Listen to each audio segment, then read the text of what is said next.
Good evening, everybody. We are in Parashat Shoftim. That's Deuteronomy 17. It's 16. It's verse 18. Just to clarify, that's Deuteronomy 16, verse 18. Judges and officers shall you appoint in all your cities, which Hashem your God gives you for your tribes, and they shall judge the people with righteous judgment. Shoftim v'shoitrim titein lecha, v'shavtu es ha'am mishpat tzedek. That's the part of the verse he brings. So the Kli Yakar opens by saying there's an inconsistency in the verse. Haylo v'shaftu otcha, they judge you, right? You're going to appoint judges, titein lecha, you shall place over yourself so that they should judge you. But that's not what it says. It says you shall appoint these judges for yourselves so that they will judge the people. So he says, Haylo lomar v'shaftu otcha, so that they will judge you. Ki milat otcha would have been consistent, tavo b'makom titein lecha. It would have been right, consistent and symmetrical with the thought that they are being in place to judge you. U'b'makom v'shaftu havilei lemar v'yishpatu.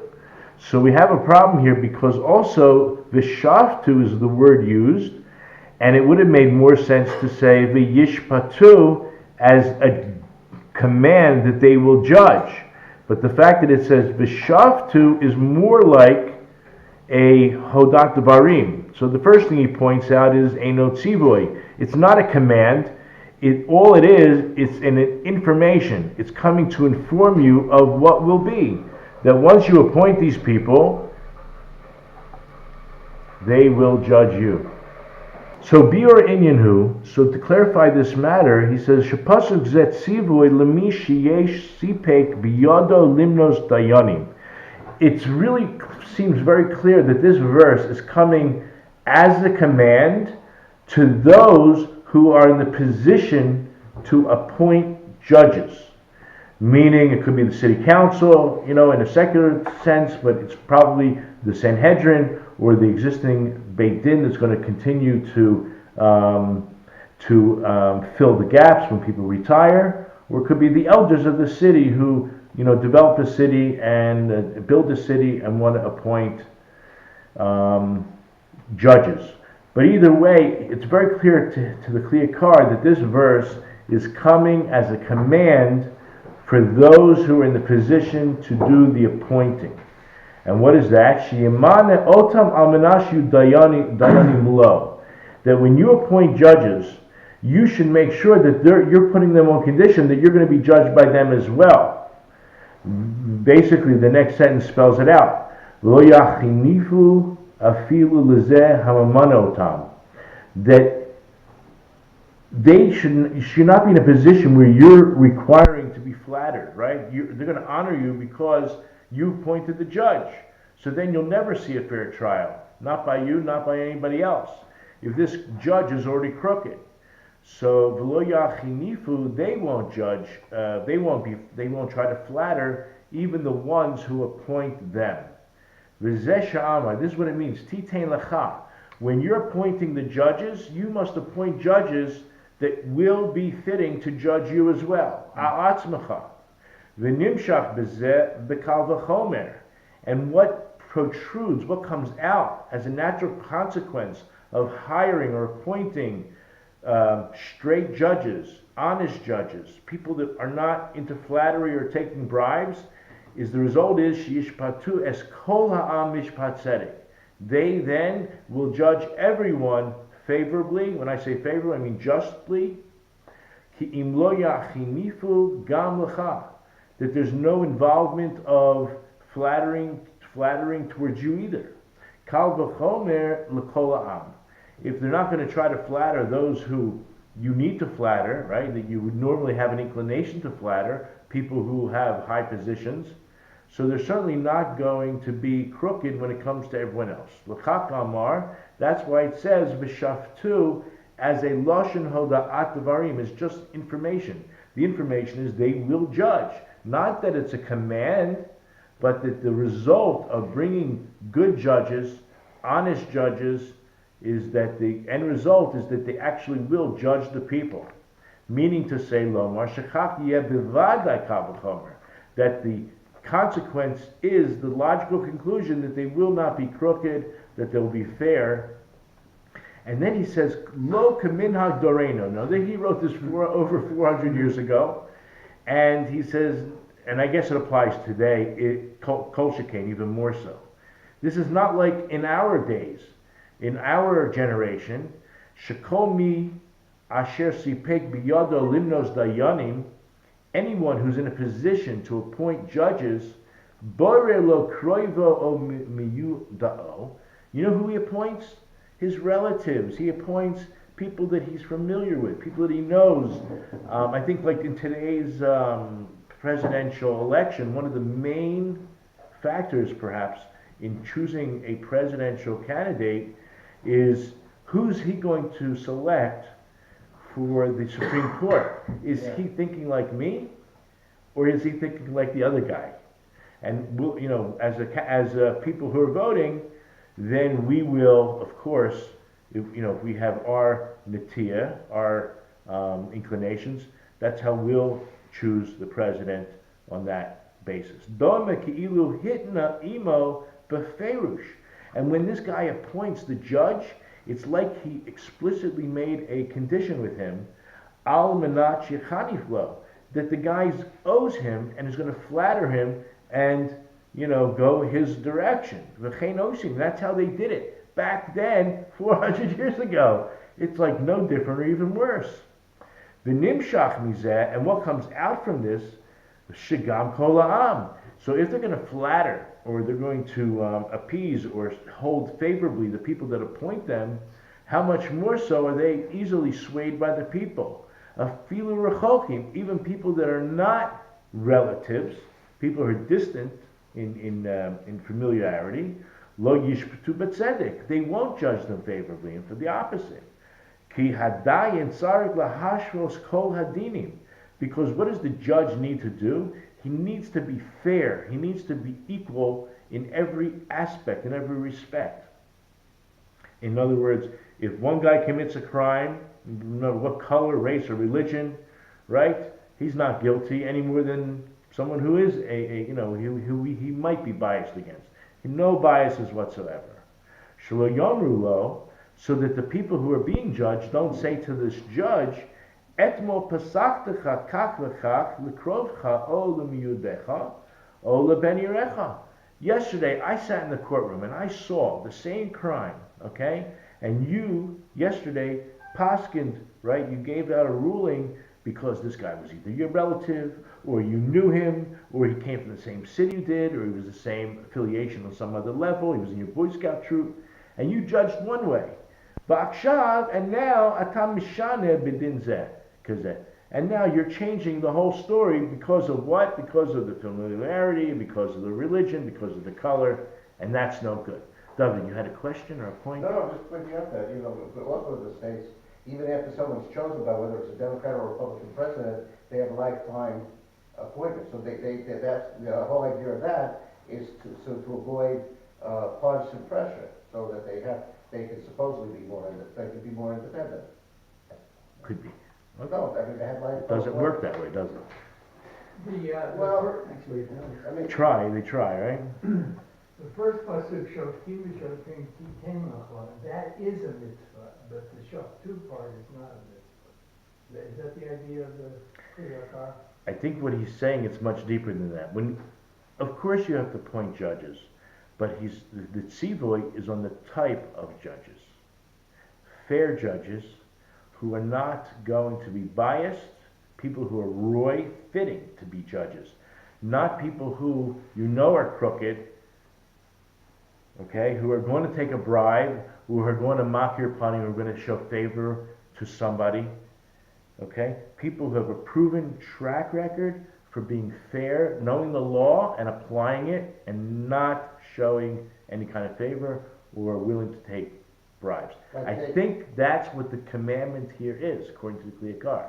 The commandment is to appoint fair judges. It's not enough to appoint judges. Mm-hmm. But to appoint fair judges. So that's what the second part Titei L'cha V'chosherecha. The Shoftim goes on But it's modifying. Titei L'cha. I think the Titei L'cha in the very beginning of the verse is being used that you should appoint judges who will not, right, who will be able to judge you properly and fairly, not because you hold the keys to, the kingdom over their head. I appointed you, you owe me. As we know, that's what happens. Hillary. So we're Well, James Comey, sort of like we thought that. so how do we understand the check and balances to ensure that? In other words, it's a void. So like the Kli Yakar said, 400 years ago, people weren't Yashar. So how are we ensuring that we're going to get righteous That I judges? don't know if you find in that verse. Okay, it could be later on, but I don't think that it's going to be so easy, But we'll see on that there are other parts of this commandment, as we'll see when it says, right, you shall not pervert judgment, you shall not take notice of someone's presence, you shall not take a bribe. So now you have other commandments now on the judges that hopefully you set in motion and appointed them as proper judges to start with. So at least in the next verse you have commandments on the judges. But the first commandment is on us, not just to appoint judges, as one would think, but it's very deep. That we, if we're in the position to appoint judges, like if we're on the 7 elders of a city, or if we're part of an existing basin that has to choose another member, that we should try to choose the best candidate, meaning the most honest. Of course, he has to be knowledgeable, but knowledgeable is not enough, because I hear stories about, and I don't believe them, but that there are judges on that take bribes. So, right, I'm very naive. Well, But at least if we're in the position to appoint, We know it's happened, whether it's how prevalent it is. well, we're talking about, let's say, in the Jewish court system. So I don't know how prevalent it is, but there are stories. So you wonder, did this guy really get it right? He was so right, and yet he was wrong in the end. And then he claims that the judge knew somebody, and So the Kli Yakar continues, Al derech haremez yesh lefarish. In a way of hint, there is to explain, Shebekol makom shenemar ha'am medaber b'rishoyim. The Kli Yakar is very consistent. He usually says ha'am is either referring to the Erev Rav, the mixed multitude, or the Pchutim, the inferior of the Jewish people, the lowliest. And here he says the word ha'am, which appears in our verse, is referring to evil people.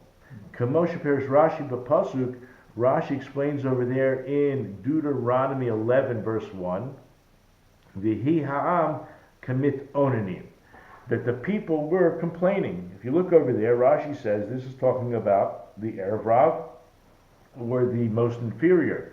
And Chazal say in Pirkei Avos, Kishaba'ale dinim omdim lefanecha, when both litigant, what are they called? The plaintiff and the litigant are standing before you. They're both considered evil. Yebeinecha kurashayim. You have to consider both of them guilty.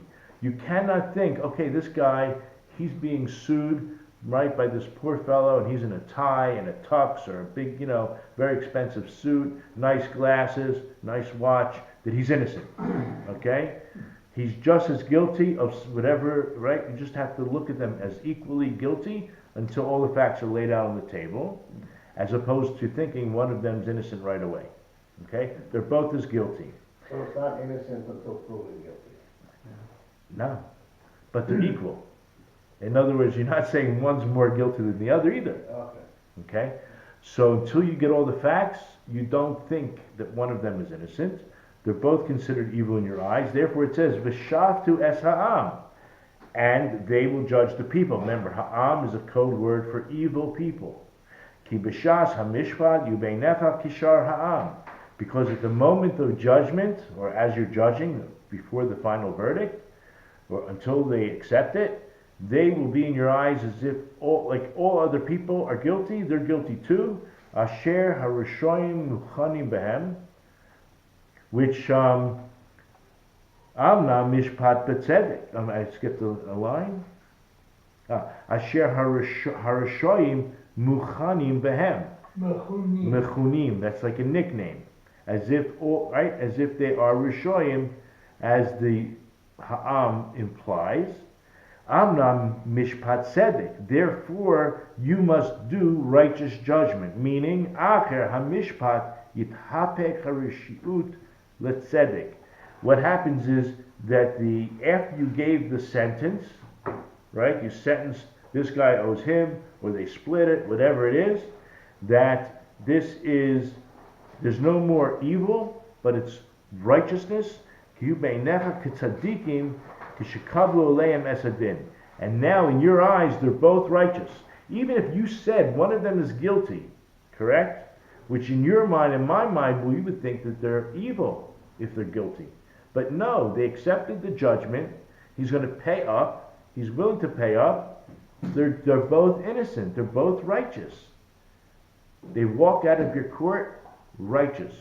Tzedek has been righteousness has been served. So you're saying like any wrong that was has been corrected. That's right. Like a newborn baby. Davar acher. Alternatively, Shoftim v'shoitrim titein lecha. So it says, right? Officers and judges and officers you shall appoint, right? Kashoit atzmecha tachila. That you as a judge, if you're ever going to judge anybody, you have to be clean, right? You have to be sin-free. Who are you to even give rebuke, reproof, or tell this person he's guilty if you yourself are not clean?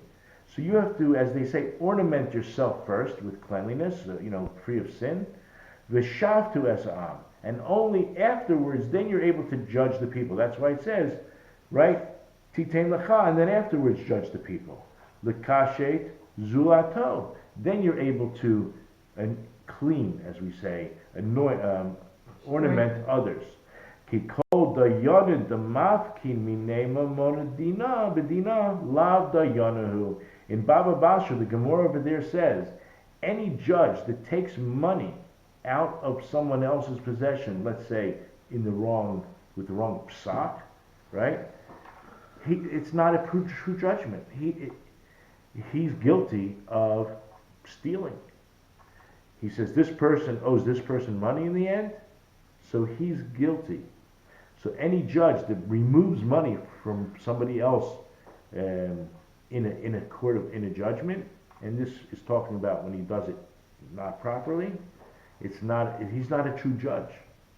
So that's how he ends off by explaining this idea of that you should ornament yourself first, i.e. you should be clean of sin, and first of all you have to know the laws, right? Put the ornaments on yourself first. Get yourself cleaned up and ready to give judgment, because if you're dirty, number one, you're not going to be able to give proper judgment.